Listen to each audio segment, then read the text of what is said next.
Magandang araw po, welcome po sa aking channel, Nov9 TV on the spot. Real talk, real fast. Nandito po tayo ngayon sa Sienna Park Residences, dito po sa Parañaque, kung saan meron po tayong bagong video presentation, isang condominium unit na may parking space. Meron din po itong balkonahe, then drying cage sa roof deck. Ito po isang guarded community na kompleto po ang amenities gaya nitong swimming pool, parks and playgrounds, basketball court, clubhouse, at marami pa pong iba. Lipat po tayo sa parking area na kung saan pakita ko lang po sa inyo yung parking space na kasama dun sa condo unit na binebenta ni owner. At mamaya po, sa dulong parte nitong video, pag-usapan natin ang presyo nito. Yung condo unit na kasama itong parking space. Nandito na po tayo sa taas kung saan makikita nyo meron pong open below na nag-serves as natural sunlight at natural ventilation. Ang kagandahan po dito, free flow po ang hangin. Compare nyo dun sa mga sinaunang condominium na halos wala nang pumapasok na hangin sa hallway. So, ito po yung hallway at nandito na po tayo sa condo unit ni Madam. Ito po ay fully furnished. Yan po yung living area o salas. Kompleto rin po ang mga kagamitan. Dito po yung dining area. Then meron pong ceiling fan. At dito naman po yung kitchen. Open concept lang po ito, kaya hindi naman ganun kasikip.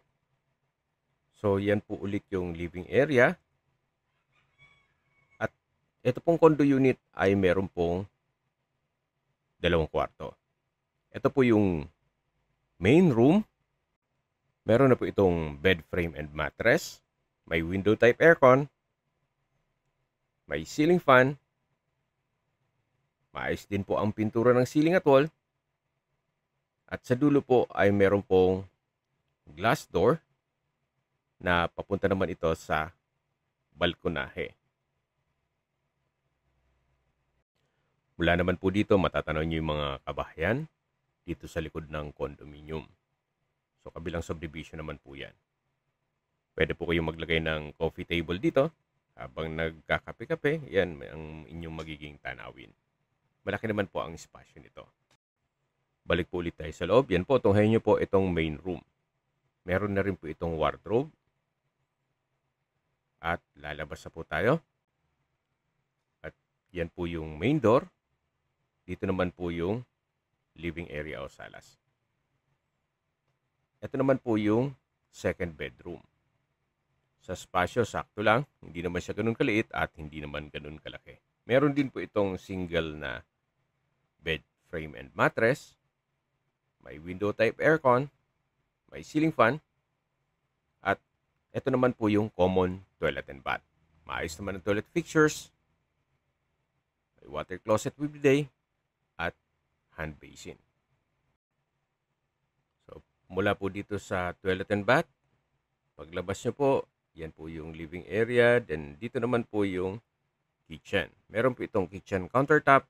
May gas range, range hood, wall-mounted cabinet, at storage ng kitchen utensils. Meron din pong exhaust fan.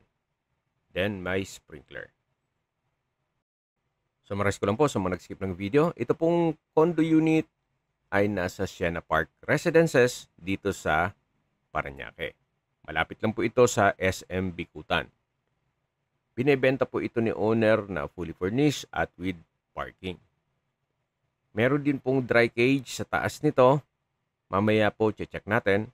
At ang floor area po nito ay 60 square meters more or less. Lahat pong kagamitan na nakikita nyo, pero sa personal na gamit ni owner ay kasama po. Tungkol naman po sa dokumento, ito po titulado. Kaya wala po kayong maging problema sa documentation o sa transfer ng title. Habang aakyat po tayo dun sa drying cage, pag-usapan na natin ang distance, location at travel time. Mula po sa SM Bicutan, walking distance lang po ito. Mula po sa Parañaque Doctors Hospital, ang distance is 2.8 kilometers at ang travel time is 10 minutes. Yan po yung lagi kong binabanggit sa inyo na dapat nyo i-consider sa paghanap ng property yung meron pong malapit na hospital. Hindi ko naman po sinasabing sakitin kayo. Yan naman po for emergency purpose lang naman. At mula naman po sa Bicutan Public Market, ang distance is 1 kilometer at ang travel time is 6 minutes.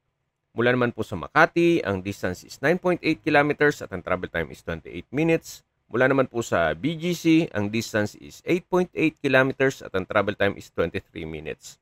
Kung manggagaling naman po sa airport, ang distance is 7.5 kilometers at ang travel time is 32 minutes kasama na ang traffic. Ito po yung tinutukoy ko sa inyo na drying cage. Isa po dito ay kasama dun sa condo unit ni Madam. Okay, sa presyo na po tayo.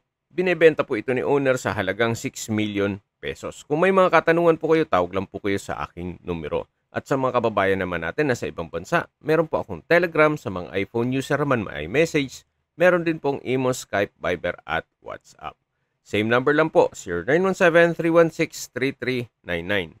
Sa mga nagtatanong naman po ng aming Facebook, meron po aming Facebook page na Nov9TV at Facebook Reels video. Meron din pong TikTok at Instagram.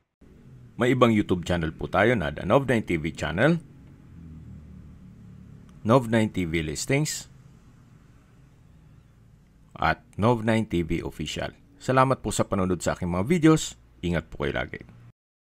Mula po sa condo unit, ito po yung hagdan pababa sa parking, kung saan kasama po ito sa condo unit na binebenta.